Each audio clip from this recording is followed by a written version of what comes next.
Back to news. AP మద్యం కేసులో ధనుంజయ రెడ్డి, కృష్ణమోహన్ రెడ్డికి సుప్రీంకోర్టులో ఊరట లభించింది. వీరిని వచ్చే శుక్రవారం వరకు అరెస్ట్ చేయవద్దని ఏపీ సీఐడీకి సుప్రీంకోర్టు ఆదేశాలిచ్చింది. ఈలోగా కేసు దర్యాప్తునకు హాజరు కావాలని, అధికారులకు సహకరించాలని ఆదేశించింది. ముందస్తు బెయిల్ పిటిషన్పై ఏపీ సీఐడీకి నోటీసులు జారీ చేసింది సుప్రీంకోర్టు. వచ్చే శుక్రవారానికి తదుపరి విచారణ వాయిదా వేసింది.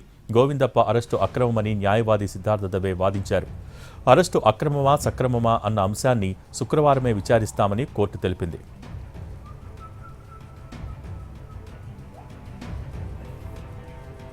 మరోవైపు లిక్కర్ కేసు నిందితుల కార్యాలయాల్లో సిట్ అధికారులు సెర్చ్ ఆపరేషన్ కొనసాగుతోంది.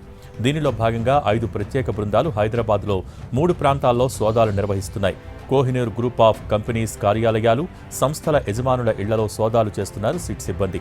పాత బస్తీలోని సంస్థ యజమానుల ఇళ్లలో సోదాలు నిర్వహిస్తున్నారు. మరోవైపు గుడిమల్కాపూర్లోని కోహినూర్ కంపెనీలో సోదాలు చేస్తున్నారు. ఐఏఎస్ ధనుంజన్ రెడ్డి కుమారుడికి చెందిన కార్యాలయంలో సోదాలకు వెళ్లిన సిట్ సిబ్బంది ఆ కార్యాలయంలో గతంలోనే ఖాళీ చేసినట్టు గుర్తించారు.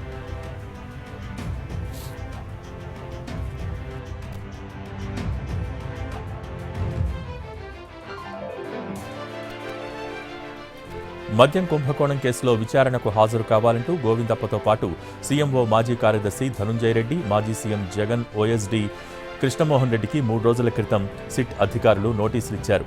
ఈ ముగ్గురిని విజయవాడ కమిషనరేట్లోని సిట్ కార్యాలయంలో ఆదివారం ఉదయం 10 గంటలకు విచారణకు హాజరు కావాలని ఆదేశించారు.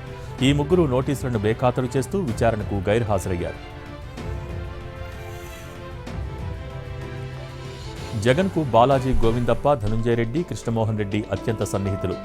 మద్యం సరఫరా కంపెనీలు, డిస్టిలరీల నుంచి ముడుపులు వసూలు చేయటం, ఆ సొమ్మును డొల్ల కంపెనీలకు మళ్లించడంలో కృష్ణమోహన్ రెడ్డి, గోవిందప్పలతో పాటు ధనుంజయ రెడ్డి పాత్ర ఉంది. ముడుపులుగా ఎంత మొత్తం చెల్లించాలి అనే దానిపై ఈ ముగ్గురు తరచూ హైదరాబాద్, తాడేపల్లిలో మద్యం సరఫరా కంపెనీలు, డిస్టిలరీల యజమానులతో సమావేశమయ్యేవారని సిట్ ఇప్పటికే తేల్చింది. మద్యం ముడుపుల సొమ్మును రాజ్ కేశిరెడ్డి వీరికి చేరవేస్తే వీరు దాన్ని జగన్కు అందజేసేవారని ఇప్పటివరకు అరెస్టైన నిందితులకు సంబంధించిన రిమాండ్ రిపోర్టుల్లో ప్రస్తావించింది.